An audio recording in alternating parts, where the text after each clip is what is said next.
Welcome back to The Great Conversation. We are in the history of Herodotus, and we have read this week paragraphs 92 through 122. And we're just going to give kind of a little bit of a summary about what happened in these paragraphs. So we ended with the Lydian kingdom, Sardis, being overtaken by Cyrus. And then all of a sudden, Herodotus kind of stops and says, okay, let's kind of rewind, because where did Cyrus come from? Who's he? Why were the Persians powerful enough to overtake the Lydian Empire?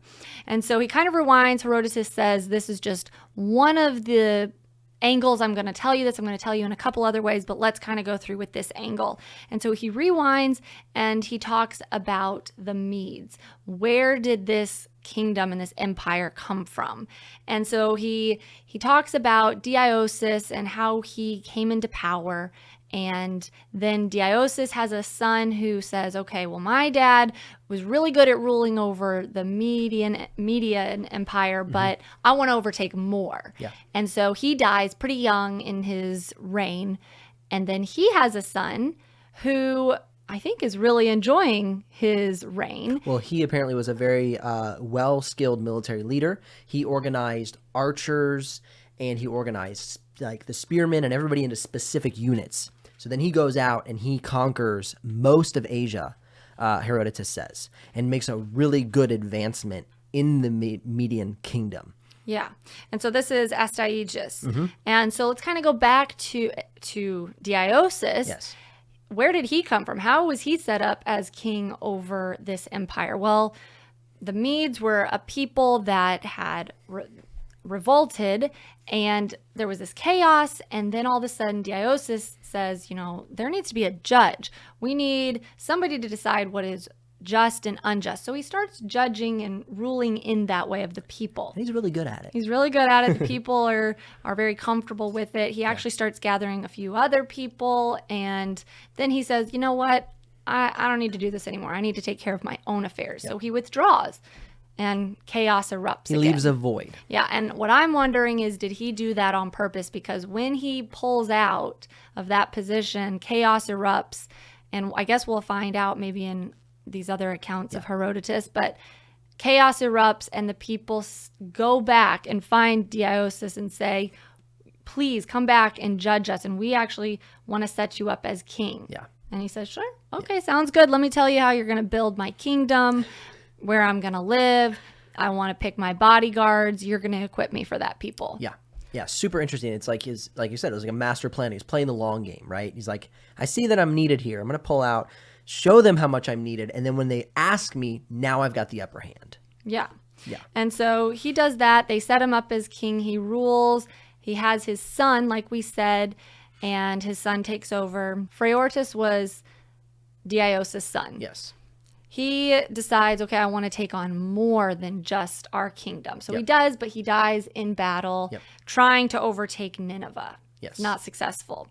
His son, on the death of Herodotus, his son Cyaxares ascended to the throne.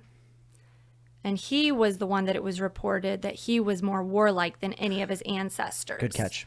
And under his reign, they took Nineveh. And then Astyages, the son of Cyaxares, succeeded the throne. Now, this Astyages, this is where the story really gets interesting, because he didn't have a son, he had a daughter. Yep. And after he had his daughter, Astyages had a dream. And he went to his interpreters, his magi, because he didn't understand the dream. And the dream was essentially told to him, it doesn't explain this, but it's inferred that Astyages' kingdom would be overtaken through his daughters. Yes, through the loins of his daughter. Yes. And so he does everything that he can to make sure that she doesn't get married, but of course he has to give her away in marriage. Yeah. And so he does, but he chooses people from Persia. He, as a Mede, thinks that they're lesser than him. So he thinks, okay, if she has a son, well, he won't be a very powerful person. He'll be a pipsqueak. Yeah.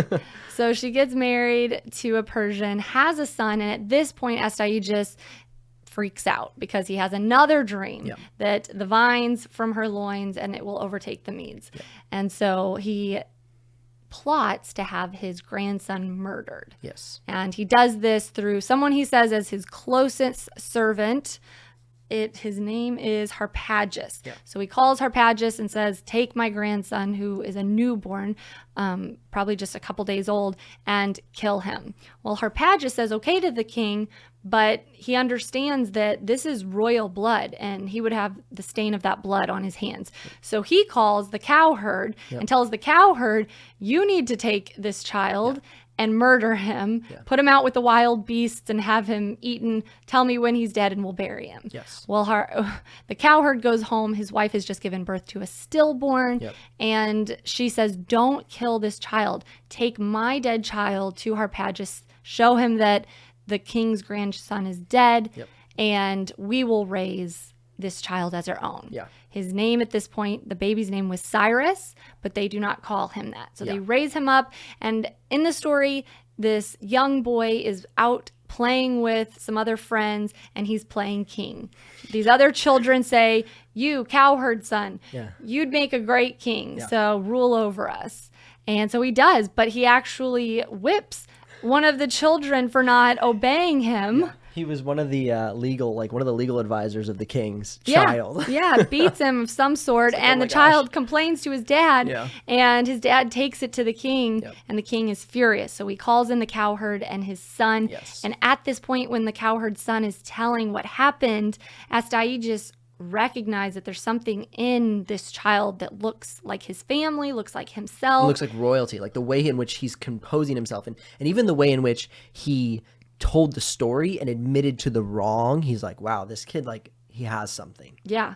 And so he asks Harpagus to come in and tell the story, and Harpagus does, but then he says, bring in the cowherd and have, or actually Cowherd told the story first because he said, like, I'm going to kill you for some reason, because he noticed the child would be a certain way. And as he's dragging him away, he's saying, well, actually, no, it's not my son. You're right. It's like, this is your grandson. This is what happened. So then he calls Harpagus. And then Harpagus is like, sees the cowherd and he's like, I'm screwed. So let me just tell the truth.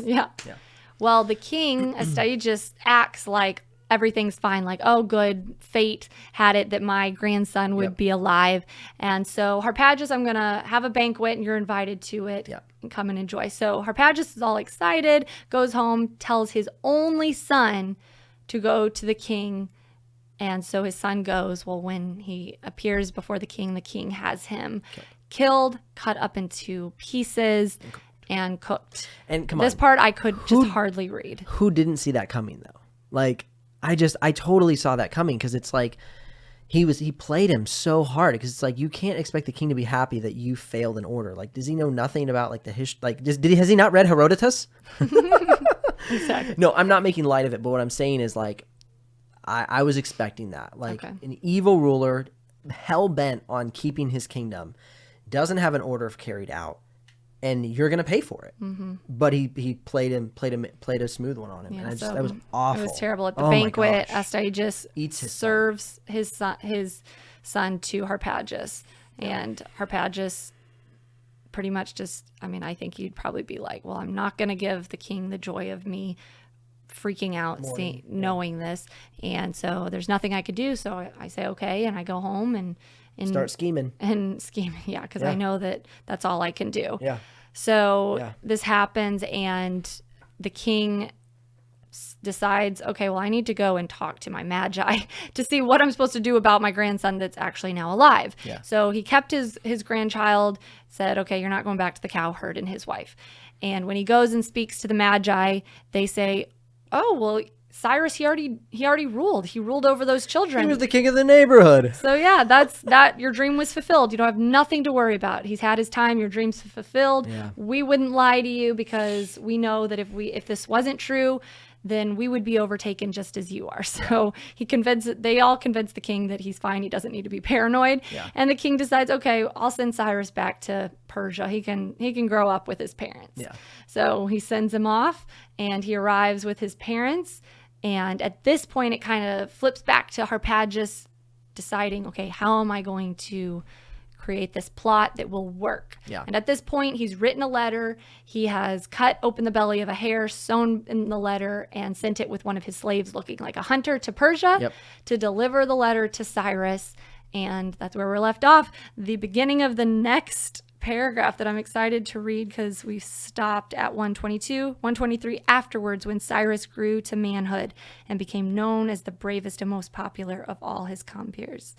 And at this point, not only has he sown a letter inside of this boar, but he's sown discontentment throughout the advisory board and rulership of the king's court. It says that he has been slowly sowing discourse that those people are already not enjoying how their monarch is ruling. They haven't enjoyed their tyrant. Well, it's saying that, yeah. So they haven't enjoyed living under the rule of Astyages, and so he's been setting up this whole thing and sowing discontentment, and now he's gathering his allies. Yep. And so that's where we're at. So looking forward to continue reading and jumping back in for next week's episode. We'll see you guys next time on The Great Conversation.